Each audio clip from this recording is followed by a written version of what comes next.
Hello everyone, I welcome all of you on my YouTube channel which is Fit with Kulbir and I am the owner and founder of GSB Fitness Academy. आज जो topic हम cover कर रहे हैं वो topic cover कर रहे हैं पावर लिफ्टर्स के लिए. सो लास्ट टाइम हमने एक टॉपिक कवर किया था कनिष्क रावत सर के साथ and again I welcome Kanish Rawat sir on our YouTube channel. So last time जैसा हमने कवर किया था nutrition for children, adolescent, senior citizen as well as adults. आज का टॉपिक हम कवर कर रहे हैं पावर लिफ्टिंग स्पोर्ट्स को देखते हुए. जब हम बात करते हैं पावर लिफ्टिंग स्पोर्ट्स के बारे में तो हम बात करेंगे डेडलिफ्ट की, हम बात करेंगे बेंच प्रेस की, हम बात करेंगे एक इन पर्टिकुलर कौन से एरिया होता है, स्ट्रेंथ लिफ्टिंग क्या होती है, पावर लिफ्टिंग क्या है, इसके बारे में हम डिटेल में बात करेंगे ताकि आप रिलेट कर पाएँ कि जब कोई डेडलिफ्ट कर रहा है तो वो क्या कर रहा है, वो स्ट्रेंथ लिफ्टिंग में काउंट हो रही है या पावर लिफ्टिंग में काउंट हो रही है. तो मेजरली जैसा मैंने अभी कवर किया है, सबसे पहले डेडलिफ्ट करते हैं हम, बेंच प्रेस करते हैं और तीसरा लिफ्ट स्क्वाट्स. तो कई जगह मैंने देखा है लीनियर लेग प्रेस भी करते हैं लोग बाग इसको काउंट करने के लिए. लेकिन अदरवाइज मेजरली हम तीन ही मेजर लिफ्ट हैं, मेजर मूवमेंट्स हैं जो हम काउंट करते हैं. सो उसके बाद अगर हम स्ट्रेंथ लिफ्टिंग की बात करें, स्ट्रेंथ लिफ्टिंग के बारे में लोगों को पता ही नहीं है कि ये है क्या, राइट. सो स्ट्रेंथ लिफ्टिंग की जब हम बात करते हैं उसमें कोई कहता है हैक स्क्वाट जो कि एक लिफ्ट है, right. Hack lift. Okay, so why I am repeating with Kanishk sir because he is a power lifter and we are going to share lot of knowledge with my audience. और strength lift में और क्या क्या है? Hack lift है आपने बताया, hack lift है, then barbell bicep curl, incline bench press. तो यानी कि अगर आप स्ट्रेंथ लिफ्टिंग की बात कर रहे हैं तो इन तीन मूवमेंट्स के आसपास आपको मूवमेंट अपनी करनी होती है. जब हम बात करते हैं पावर लिफ्टिंग की तो आपको तीनों में से कोई एक में मैक्सिमम वेट उठाना होता है, राइट. और जब हम बात करते हैं स्ट्रेंथ लिफ्टिंग की तो तीनों में से दो को मैक्सिमम उठाना होता है, 2 लिफ्ट्स आपको पास करनी है. Okay, so I hope this answer is clear to my audience who will be now they will be able to understand कि स्ट्रेंथ लिफ्टिंग या पावर लिफ्टिंग है क्या. सो आज हम डिटेल में बात कर रहे हैं इस पर्टिकुलर टॉपिक के बारे में और इसके साथ साथ इसकी साइंटिफिक रीजंस के बारे में भी डिस्कस करेंगे. ओके, यहाँ पे जब हम इंडिया में बात करते हैं सर, बहुत सारे लोग पर्टिकुलरली मैं देखता हूँ गलत स्पोर्ट्स चूज कर लेते हैं और जिसकी वजह से क्या होता है कि कहीं ना कहीं इंडिया में वो कल्चर नहीं है. अगर मैं यूरोपियन कंट्रीज देखूँ, इंडिया से बाहर की कंट्रीज देखूँ, वहाँ पे मसल बायोप्सी होती है. हाँ. मसल बायोप्सी में क्या करते हैं कि नीडल आपकी मसल में इंसर्ट करते हैं और ये पता करते हैं कि आपकी body fast Twitch muscle fibre से बनी है या स्लो ट्विच मसल फाइबर के लिए बनी है, जिससे आप इजीली आइडेंटिफाई कर सकते हैं कि आपके स्पोर्ट में जाना तो आप स्ट्रेंथ लिफ्ट के लिए अच्छे हैं या पावर लिफ्टिंग के लिए अच्छे हैं. आप इसके बारे में क्या कहना चाहते हैं? इसका एज सच मुझे कोई आइडिया नहीं है बिकॉज ये हमारी कभी हुई नहीं. ओके. ना हमें कभी इसके बारे में बताया गया. ओके. तो basically what I have seen is that कि हरियाणा, मैं बेसिकली हरियाणा से पावर लिफ्टिंग करता हूँ. ओके. तो हरियाणा स्टेट से करता हूँ मैं. तो आई लिव इन दिल्ली. तो वहाँ पर सिर्फ यही होता है. वहाँ पर अगर आप चेक करोगे तो इंडिया जितने भी मेडल्स लाता है, ओके, जितने भी आपके गेम्स होते हैं, ओलंपिक, कॉमनवेल्थ, एशियन गेम्स हो गए, पूरी कंट्री के 85 to 90% जो मेडल्स हैं वो हरियाणा देता है आपको. ओके. तो हाँ, यानी कि one of the state Haryana से आपको मैक्सिमम मेडल्स मिलते हैं, चाहे वो रेसलिंग हो, चाहे वो लिफ्टिंग हो, चाहे वो मतलब कोई भी स्पोर्ट हो. ओके. 85 to 90% मेडल्स हरियाणा ही देता है. और दिल्ली के बारे में बात करें तो सर दिल्ली से मैं दिल्ली का होते हुए नहीं खेलता, उसके बहुत फैक्टर्स हैं. कभी कभार पॉलिटिक्स हो जाती है या अभी आगे मैं अपने एक्सपीरियंस से शेयर करूँगा एक दो. ओके. तो that was the only reason why I chose Haryana over Delhi. Okay. तो वहाँ मसल बायोप्सी का कोई सीन ही नहीं होता. वहाँ तो स्कूलिंग के बाद जैसे हम 10th के बाद सिलेक्ट करते हैं ना कि हमें ह्यूमैनिटीज़ लेनी है, कॉमर्स लेनी, वहाँ 10th के बाद लड़का जिम में आ जाता है तो मुझे जाके मेडल मारना है देश के लिए. बिल्कुल. तो यहाँ पे जो कोचेस हैं, जो ट्रेनर्स हैं, थोड़ा सा अपग्रेड करने की ज़रूरत है. मसल बायोप्सी के बारे में गूगल में पढ़ें, डिटेल में पढ़ें और कहीं ना कहीं I am sure in Delhi बहुत सारे लोग जो इसके बारे में करते हैं और कराते हैं क्योंकि इसी वजह से वो अपने स्पोर्ट्स में अच्छा कर पाते हैं. तो आप भी इस पर्टिकुलर मसल बायोप्सी के बारे में पढ़िए और अपने एथलीट्स को अगर आप ट्रेन कराना चाहते हैं तो पहले मसल बायोप्सी करवाएं. ओके, नेक्स्ट क्वेश्चन मेरा सर आपसे है, जब हम बात करते हैं पावर लिफ्टिंग की, अपनी जर्नी के बारे में बताओ।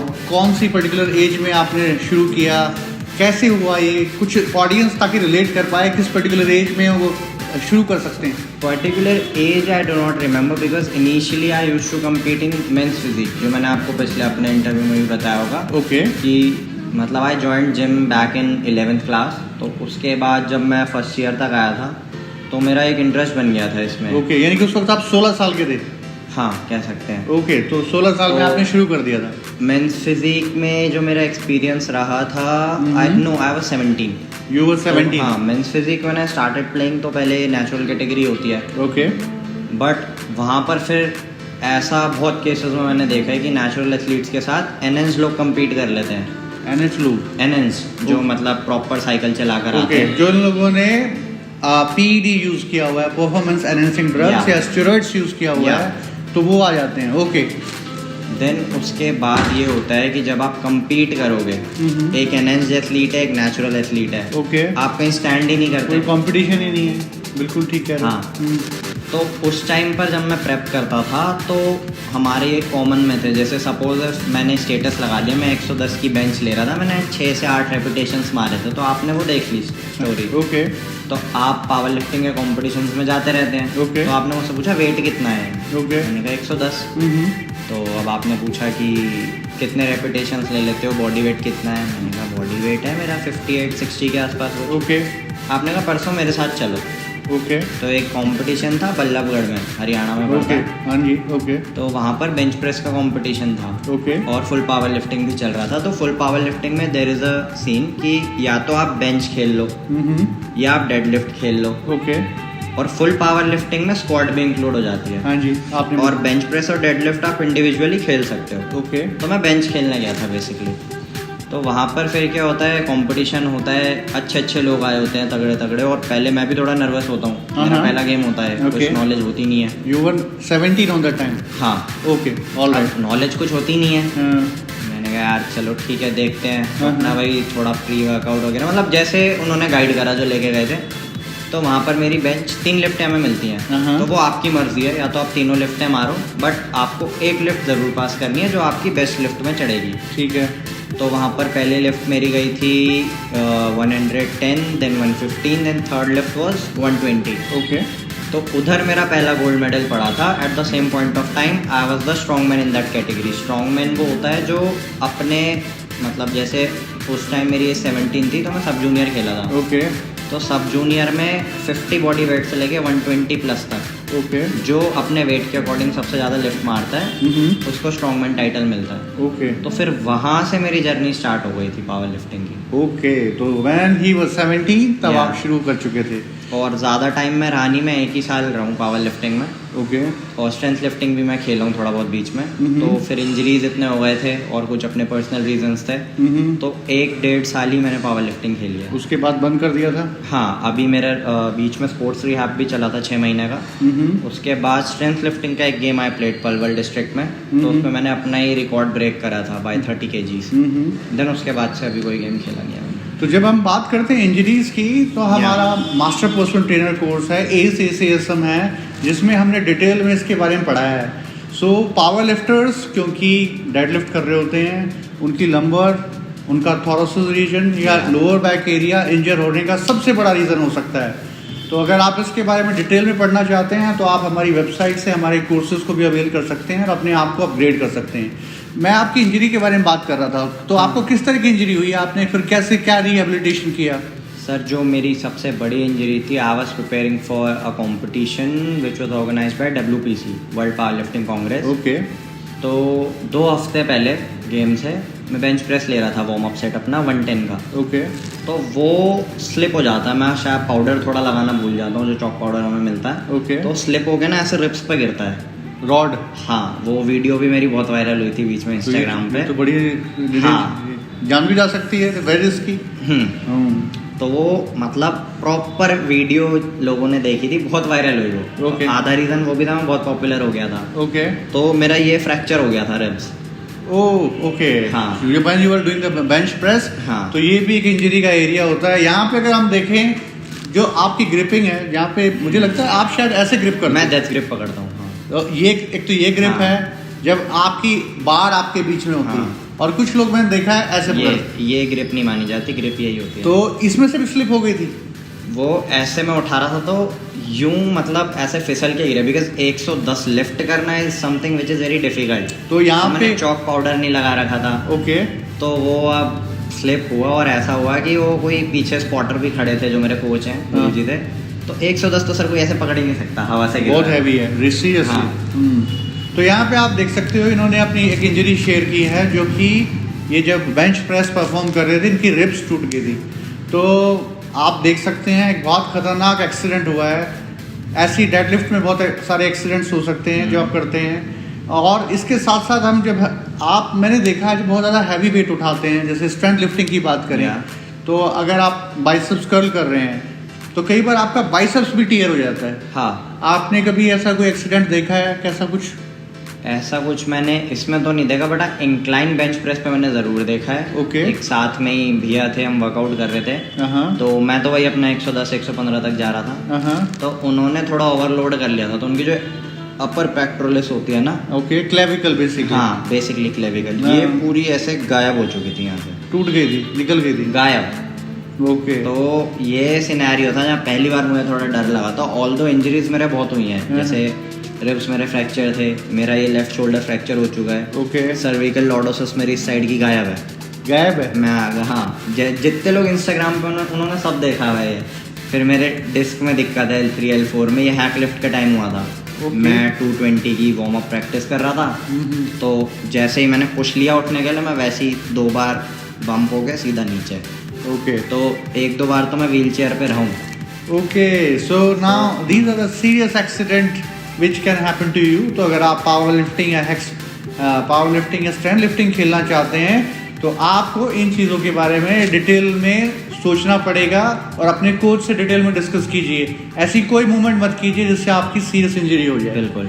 राइट। इसके अलावा कोई ऐसा पर्टिकुलर आप कह रहे हैं आपका रिहेबिलिटेशन रहा, तो आपने क्या किया अपने आप को ठीक करने के लिए? Basically my rehabilitation was more about physio.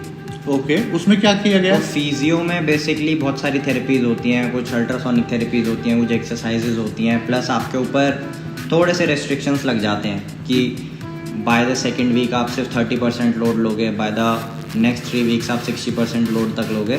तो ऐसे वो चलता रहता है। टेक्निकली आपको आपका वेट आपने लिफ्ट करना है, लेकिन कितना उठाना है वो आपको गाइड करते हैं। वो ही गाइड करेंगे। राइट। तो आप उनकी मर्जी के बिना कर नहीं सकते। बिकॉज मेरे को एक बार ऐसा सिनेरियो आ गया था कि डॉक्टर ने कहा था अगर आप ये वाला गेम खेला है तो आप उसके बाद आप खेलोगे ही नहीं कभी पावर लिफ्टिंग। ओके। तो मेरे रिब्स फ्रैक्चर हुए थे, तो उसके 2 हफ्ते बाद मैं गेम ही खेलने गया। तो फिजियोथेरेपिस्ट ने आपकी सारी मूवमेंट्स वगैरह कराई होंगी, राइट? उस टाइम तो सर एक जिद भी थी, प्लस जो मेरे कोच थे लाल सिंह, उनको मैं बहुत मानता हूँ। तो एक उनका ट्रस्ट फैक्टर ले लो। जैसे जब मेरा ये फ्रैक्चर हो चुका था, तो जैसी रॉड गिरी थी ना, अब वो भी चुप मैं भी चुप। तो जो बंदा वीडियो बना रहा था उसके हाथ से मेरा फ़ोन गिर गया, ऐसा सिनेरियो था वो। ओके। उसके बाद उन्होंने भी कुछ नहीं बोला, मैंने भी कुछ नहीं बोला। उन्होंने कहा ठीक है, मैंने कहा हाँ। अब मेरे को था वो ना डरे, उन्हें था मैं ना डर जाऊँ। उन्होंने वो ही लिफ्ट मेरे से दोबारा लगवाई है उसी पोजीशन में। हाँ। तो जब इंजरी, वो लिफ्ट मतलब वो तो सपोर्ट के साथ थी है, बट वो डर निकालने के लिए। तो उसके बाद हमने प्रैक्टिस करी आधा घंटा, उसके बाद हम हॉस्पिटल रश करें। ओह। जब सिनेरियो थोड़ा वर्स हो तो गया। साइकोलॉजिकली आपके हाँ। जो आपके मेंटोर हैं लाल सिंह, जैसे आपने बताया, उन्होंने आपका डर निकालने के लिए कि कहीं आप घबराए ना, yeah this is a good sign of your mentor. अगर आपके मेंटोर ही डर के बैठ गए तो आपकी कैसे हेल्प करेंगे किसी कंपटीशन को जीतने के लिए? हाँ। और आपके दिल में अगर एक बार डर बैठ गया तो आप जिंदगी में कभी स्पोर्ट्स नहीं खेल पाएंगे। तो ये एक्सीडेंट होने के बाद भी आप खेल रहे हैं और अभी भी आप लिफ्टिंग करते हैं, राइट? हाँ। ओके। सो यहाँ पे थोड़ा मैं जानना चाहता हूँ कौन कौन सी फेडरेशन है, कहाँ पे कौन कौन सी फेडरेशन में आप जाके खेल सकते हो, इसके बारे में थोड़ा डिटेल में बताइए। सर, जो सबसे हम अच्छी फेडरेशन मानते हैं लिफ्टिंग में वो PI है। PI? हाँ, पावर लिफ्टिंग इंडिया। ओके। और उसके बाद और भी फेडरेशन जैसे IPF है, Indian power lifting federation, then WPC is a private federation, that is world power lifting congress, then NSF is also there, national sports federation. Okay. और अब तो बहुत सारी मतलब फेडरेशंस बन चुकी हैं। Okay. The reason why people do not play more in the government federations because there is no money. Okay. In private federations you will get a lot of money when you win.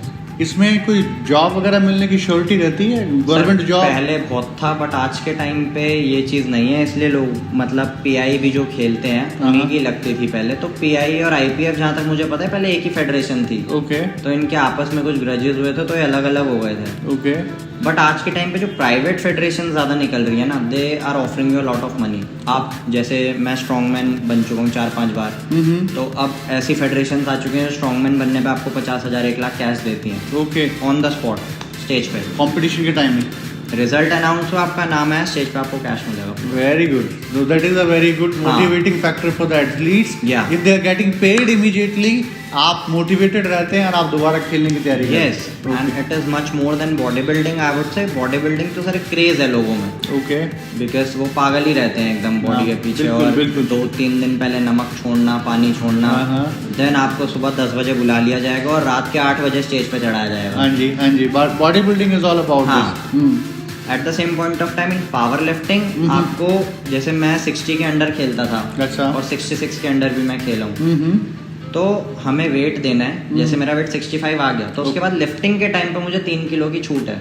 अच्छा। मेरा wait 65 है तो 68 तक हो सकता है, because हमें बोलते हैं लोडिंग करो आप, क्योंकि आपको लिफ्ट मारनी है। लोडिंग मींस आप बाहर भंडारा चलता है पावर लिफ्टर। ग्लूकोज लो, नो नो नो, खाना खाओ, प्रॉपर चावल, छोले या आलू वगैरह। तो जितने भी लिफ्टर्स आते हैं, जितने मेंटोर्स कोचेस आते हैं, जैसे 500 लोग एक गेम में तो 1000 लोगों का खाना बाहर बनता है। Okay, so this is the preparation which every, ये अगर आप एक लोकल गेम भी खेलने जाओगे तो ये सब चीजें वहाँ मिलती हैं। जैसे सपोज करो मैं पावर लिफ्टिंग गेम मेरे कोच पावर लिफ्टिंग गेम कराते हैं, तो हम किसी फेडरेशन से नहीं कराते हैं, हम अपने जिम के नाम से कराते हैं। ओके।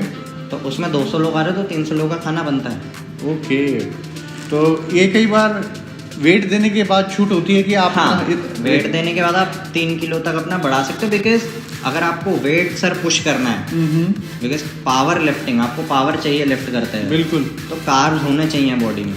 यहाँ पे एक टेक्निकल चीज है जिसके बारे में हम कहते हैं एनर्जी सिस्टम। यस। तो अगर आपको एनर्जी सिस्टम के बारे में पता है, क्रिएटिन फास्फोजिन सिस्टम या एनारोबिक सिस्टम के बारे में पता है, आप जितने भी एथलीट इसके बारे में तैयारी कर रहे हैं इसके बारे में पढ़ें, ताकि आप रिलेट कर पाएँ ये है क्या, क्यों क्रिएटिन लिया जाता है लिफ्ट से पहले, आपकी बॉडी में स्टोर कैसे होता है, कहाँ पे स्टोर होता है, एनारोबिक सिस्टम है क्या, कितने टाइम तक आपकी लिफ्ट अच्छी रहेगी, कितना लंबा बीच में गैप छोड़ना पड़ता है लिफ्ट के बीच में।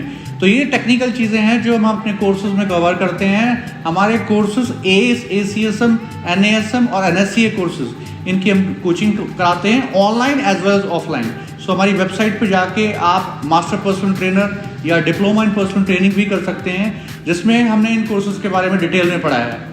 सो आपने बिल्कुल बहुत अच्छा पॉइंट कवर किया है, और इसके बारे में बहुत सारे एथलीट्स को नहीं पता होता है, बहुत सारे गुरुजी को नहीं पता होता कि ये क्या है या कैसे काम करता है। आप इस बारे में क्या करेंगे? सब बेसिकली अब स्टेरॉयड अब्यूज़ ज़्यादा है। जैसे प्राइवेट फेडरेशंस अब इतना कुछ कर रही हैं, आपको लाख लाख रुपए स्टेज पर दे रही हैं कैश, तो every federation can not afford doping. Okay. जैसे पीआई के बड़े गेमों में डोपिंग होती है जो नाडा करता है ऑफिशियली। ओके।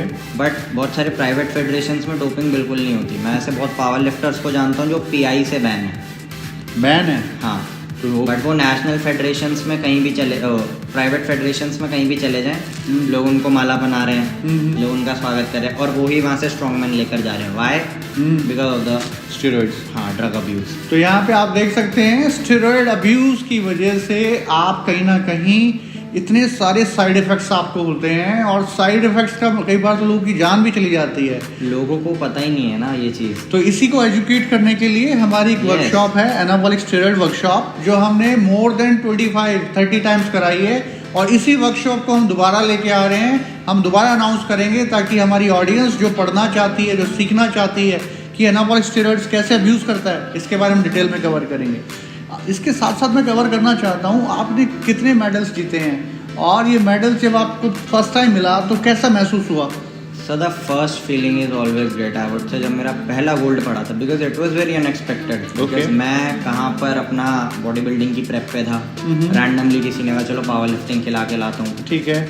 अब मैंने देखा यार बॉडी बिल्डिंग में परहेज बहुत है, हाँ जी, यहाँ पे छूट बहुत है। हाँ जी। मैंने गेम स्विच कर दिया। अच्छा, आपने इस वजह से हाँ, चेंज कर दिया? तो उस गेम में मैं अपने गुरुजी से मिला था पहली बार। तो Okay. उन्होंने कहा बेटा 120 नहीं तू 130 तक की लिफ्ट मारेगा बहुत अच्छे से। ओके। मैंने कहा सर इतना तो हमें पता नहीं है, हाँ। आपको ज़्यादा पता लाल है। सिंह की बात कर रहे हैं? हाँ जी हाँ जी। Okay. सर मेरा एक ही गुरु है, हाँ। मेरी वो आदत ही नहीं है गुरु बदलने की, मतलब। तो यहाँ पे देखिए बहुत ज़रूरी और बहुत अच्छा मैसेज दे दिया इन्होंने। अपना मेंटोर बनाएं, एक अच्छे से रिसर्च करें, उनके बारे में पढ़ें, लोगों से सुने। मैं यहाँ ये नहीं कह रहा कि आंखें बंद करके किसी को भी गुरु बना लो, लेकिन किसी को भी अगर गुरु बनाते हो तो उनका 100% अगर आपको मिल रहा है तो आप 200% दे पाओगे, तब जब आपका उनके ऊपर फेथ होगा। लेकिन अगर आप आधी चीज़ उनसे सुनी, आधी उनसे और फिर कर रहे हो कुछ और, आपके रिजल्ट्स नहीं आएंगे, आप कभी भी मेडल नहीं जीत पाओगे। Okay, sorry. सो कितने मेडल्स जीते आपने? मैं इसके बारे में 45 गोल्ड्स हैं और एक silver in a single row I would say, जब मैं Wow. कॉन्सेक्यूटिवली खेलता था। 45 मेडल। 45 तो गोल्ड है, because there was a time जब मैं पीक पर चल रहा था अपने। Okay. तो मैं ओपन खेलता था फिर, मतलब अगर मेरी कैटेगरी जूनियर या सब जूनियर है ओके। तो मैं सीनियर में भी एंट्री दे देता था। Just two. तो हर गेम से मेरे दो मेडल फिक्स हैं आने। ओके, सो यहाँ पे आप देख सकते हैं कहीं ना कहीं मुझे आपने मसल बायोप्सी नहीं कराई, हाँ। लेकिन मुझे लगता है आपकी बॉडी में फास्ट ट्विच मसल फाइबर है, कैन से दैट। तो इसीलिए आप इतना अच्छा कर पा रहे हैं। और कहीं ना कहीं आपने नहीं कराया तो आई वुड सजेस्ट पता कीजिए and just go for it, probably you will able to do better into it. Yeah okay, क्योंकि बेसिकली सर हम तो हरियाणा में तो यही होता है, देसी इलाज ज़्यादा चलते हैं, बाकी सब मैं मानता हूँ यहाँ का खेल है, it's all about mind. Okay. Placebo एक वर्ड है, अगर बिल्कुल। सुना हो लोगों ने, हाँ जी, हाँ कि जी। अगर मुझे आप पे ट्रस्ट है ना, आप मुझे रस ना पिला दोगे BCAA बोल के, मैं BCAA समझ के पीऊँगा और उस हिसाब से मैं वर्कआउट करूँगा। बिल्कुल। तो मेरा ऐसा ट्रस्ट था अपने कोच पे। तो उनके साथ रहते हुए 45 मेडल आपने जीते। हाँ, एक मेडल जो फर्स्ट गेम में मिला था वो तो मैं किसी और के थ्रू गया था, बाकी उसके बाद मतलब पहली बार मैं पावर लिफ्टिंग में जब चढ़ा था, full power lifting bench dead and squat, तो मेरे को उन्होंने ही कहा था जो मुझे पहली बार लेके गए थे गेम में, कि power lifting full power lifting में मेडल पढ़ना है एज अ बिगनर। ओके। तो ही वाज लाइक ये तपस्या है, 3-4 साल तक भूल जाओ। ओके। तो under his guidance only full power lifting, मतलब बेंच प्रेस में तो मेरा स्ट्रॉन्ग मैन था वहाँ भी, और फुल पावर लिफ्टिंग में मेरा पहला और आखिरी सिल्वर था। तो पहला सिल्वर पड़ा, सिल्वर मेडल मिला, तो अब मुझे भी अच्छा नहीं लगा थोड़ा, but at the same point of time मेरा पहला फुल पावर लिफ्टिंग का गेम था। ओके। तो मैंने कहा चलो ठीक है, then I promised my coach ये पहला और आखिरी है, ये या तो आप रख लो या मुझे दे दो, मैं साइड रख दूँगा। ओके। उसके बाद तो कभी आया ही नहीं सिल्वर। ओके। सीधा gold gold gold, national record, district record, state record. तो आपको कभी कोई अपॉर्चुनिटी मिली इतने मेडल जीतने के बाद किसी गवर्नमेंट जॉब के लिए, कुछ लगा कि यस कहीं या कुछ ऐसी अपॉर्चुनिटी आपको ऑफर की किसी ने? No, that's the only drawback I would say, इसलिए लोग प्राइवेट फेडरेशंस के गेम ज़्यादा खेलते हैं। But at the same point of time एक मैसेज मैं एथलीट्स को दे सकता हूँ, if you are doing well, okay, at the same point of time you are using social media, तो that is one of the most important things that one could do, because वहाँ से आप कमा सकते हो। Social media means what? Like anything, Instagram, YouTube, Facebook, जहाँ पर आप अपने अपडेट्स डालते हो। बिकॉज एक साल में 40 से 45 गोल्ड मेडल और 6 strongman with national, district and state records, मेरे बहुत सारे क्लाइंट्स बन चुके थे, मेरे बहुत सारे स्टूडेंट्स बन चुके थे। तो कहीं ना कहीं आपका बिजनेस बन जाता है, राइट? सर बिजनेस क्या बन जाता है, आई वुड से टीचिंग हमेशा एक रिस्पेक्टेबल जॉब रही है। बिल्कुल, आई एग्री। जैसे आप मेरी कोई भी वीडियो देखोगे, मैं लिफ्ट मारने से पहले, लिफ्ट मारने के बाद हमेशा अपने कोच के पैर छूऊंगा। मैंने देखा है ये, मैंने आपकी वीडियोस देखी हैं, और उन वीडियोस में हर कंपटीशन में जब भी आप पार्टिसिपेट किया कर रहे थे, आपने हर लिफ्ट में उनके पैर छुए हैं। ये सिर्फ आपने कंपटीशन में देखा, आप सोचो जब मैं जिम में प्रैक्टिस करता हूँ 4 घंटे में 400 बार मैं पैर छू लेता था। तो आपको वहाँ से स्टूडेंट्स भी मिलेंगे, प्लस वो रिस्पेक्ट भी मिलेगी जो चाहिए। And as a at a very young age I started teaching people about power lifting. मेरे 4-5 स्टूडेंट्स रह चुके हैं जिनके गोल्ड ही आए हैं। Okay okay. देन उसके बाद देयर वाज अ टाइम कि लाल सर ने मुझे बोल दिया था कि अब तू अच्छा कर रहा है तो you should hire a good coach, you should go to इधर मुकेश सर और समन, मुकेश गहलोत की बात कर रहा हूँ मैं, मुकेश गहलोत सर की, या तो आप उनके पास जाओ। Mukesh Gehlot well known name है इंडस्ट्री, वो one and only power lifter हैं जिन्होंने ओलंपिक में गोल्ड ला के दिया। और तो कोई इंडिया में? नो। Okay okay. तो यहाँ पे आप देख सकते हैं इनके खुद के जो मेंटोर हैं उन्होंने गाइड किया, अगर नेक्स्ट स्टेप पे जाना चाहते हैं तो आप दूसरे किसी पर्सनल ट्रेनर से भी एक्सपर्टीज ले सकते हैं। यहाँ पे बहुत सारे लोग हैं जो इतने इन्फीरियर कॉम्प्लेक्स में रहते हैं कि जब आप किसी को ट्रेनिंग करा रहे होते हैं तो उन्हें लगता है कि कहीं मेरे हाथ से ना निकल जाए, लेकिन यहाँ पे आपके मेंटोर खुद कह रहे हैं कि आप उनसे जाके मिलो, तो इसका मतलब कितना ट्रांसपेरेंट और कितना अच्छा रिलेशन आप। उस टाइम मेरे सिर्फ 2 नेशनल रिकॉर्ड से 3-4 डिस्ट्रिक्ट रिकॉर्ड से और 10 से 15 गोल्ड मेडल्स थे बस, और एक सिल्वर जो मैंने आपको बताया।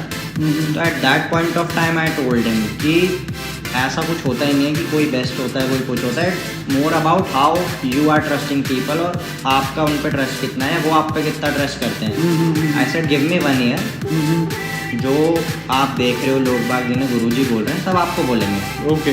तो I still have that screenshot of that message जिसमें मेरे कोच ने बोला कि 1 साल पहले तूने ये कहा था, और अब वो होता है। हम किसी भी गेम में जाते थे तो लोग आके उनके पैर ही छूते थे, गुरुजी नमस्ते करके, वो दिस एंड दैट।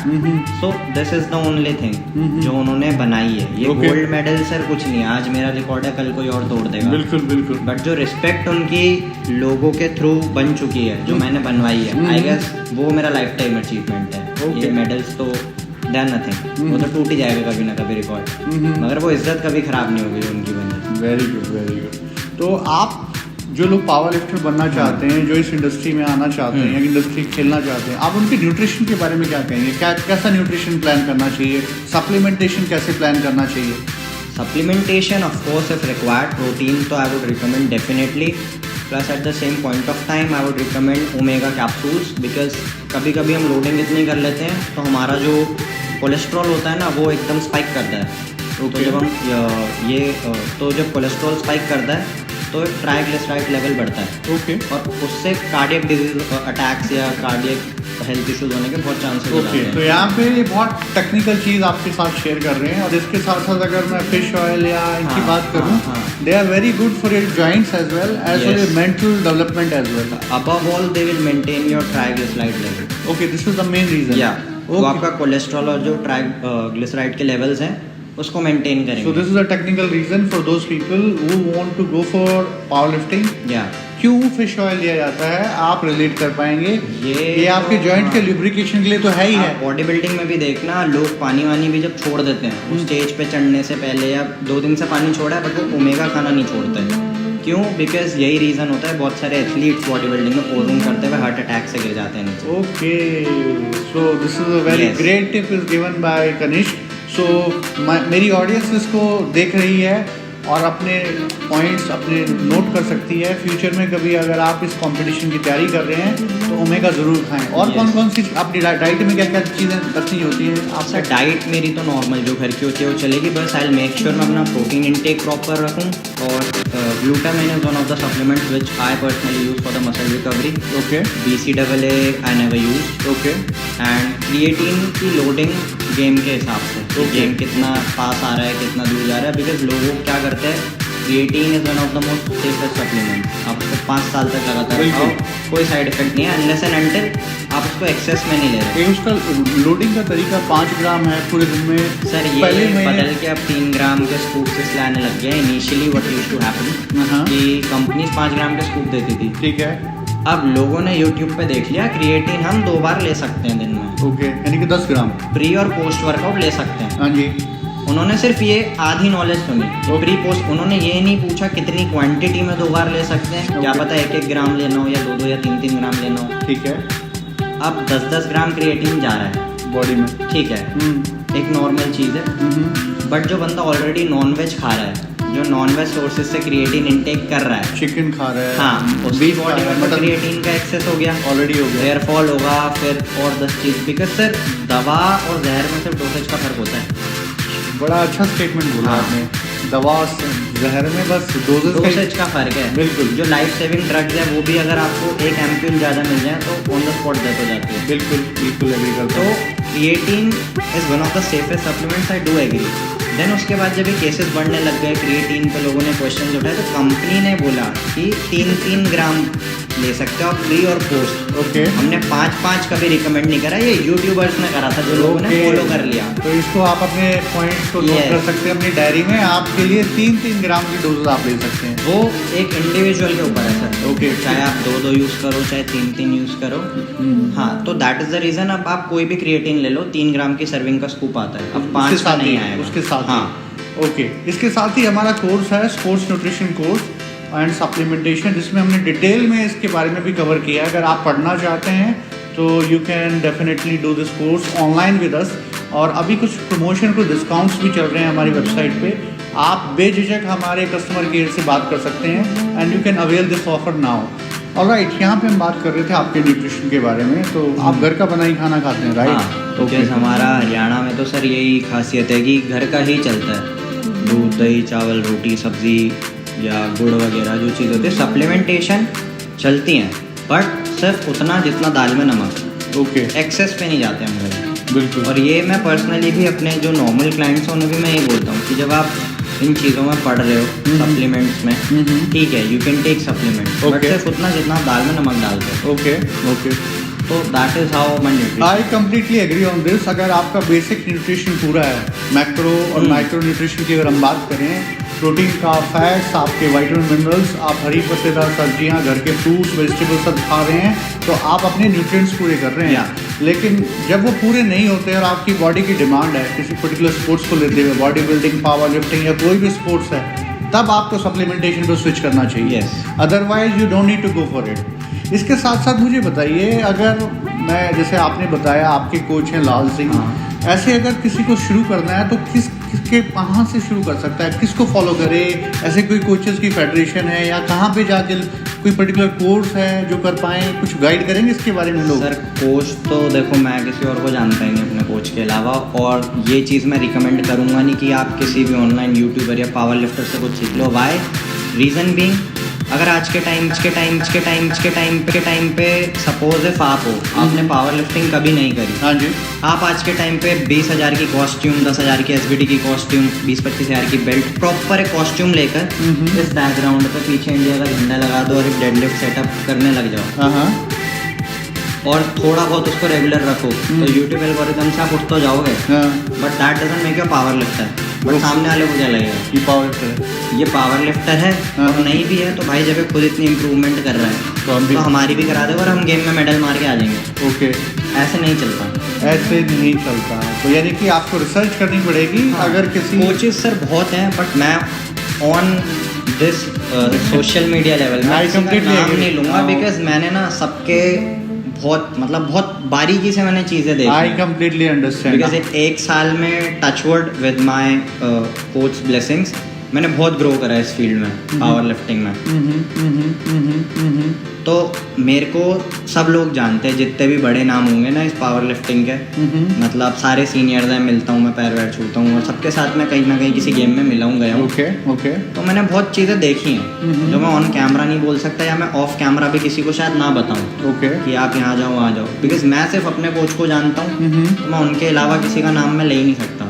कम्प्लीटली। मैं ये भी नहीं बोलूँगा आप मेरे पास आ जाओ, मैं कोचिंग दे बिल्कुल बिल्कुल। तो यहाँ पे जो भी पावर लिफ्टिंग गेम खेलना चाहते हैं थोड़ा रिसर्च करें। सर ने अपना एक पर्टिकुलर मेंटोर बनाए हुए हैं, उनके अलावा इनका कोई मेंटोर नहीं है, एक ही मेंटोर है। हाँ। लेकिन आप भी जिसको भी चूज करें, जिन्होंने अच्छा किया हुआ है, जैसे मुकेश गहलोत सर के बारे में हाँ। बताया, he is the only one man जो आपके पावर लिफ्टिंग में मेडल लेके आए हुए हैं, राइट? हाँ। तो आप उनको फॉलो कर सकते हैं। आप किसी अच्छे कोच के पास कैसे जाएं, उसकी क्वालिफिकेशन देख के जाएं। उसने फिटनेस में कोई सर्टिफिकेशन की हुई है, कोई रीजनिंग आपको पढ़ा पाएगा, नहीं बता पाएगा। ब्रो साइंस के बारे में ना जाएं, ये मेरा भी कहना है, और ये मेरा बहुत ज़रूरी है। कभी भी अपने ट्रेनर को ये ना सोचें इसने इतने मेडल मारे हुए हैं तो इसको आता होगा। वो भी किसी कोर को फॉलो करके कर रहा होगा, लेकिन उसको बेसिक्स अगर नहीं पता है, कोई सर्टिफिकेशन नहीं किया हुआ है, अच्छा सर्टिफिकेशन नहीं किया हुआ, जैसे एएस है, एसीएसएम है, एनएएसएम, एनएससी है, इंटरनेशनल कोर्सेज हैं सबसे बड़ा, या हमारे मास्टर पर्सनल ट्रेनर कोर्स हैं। इसके साथ साथ हमारे जितने भी कोर्सेज हैं आप कर सकते हैं। हम स्किल इंडिया के साथ एफिलिएटेड हैं। इसके साथ साथ आप जब हमारी वेबसाइट पे जाएंगे तो आप देख सकते हैं हमने कितनी सारी एफिलिएशन कंप्लीट की हुई हैं। So these are the area which you need to screen.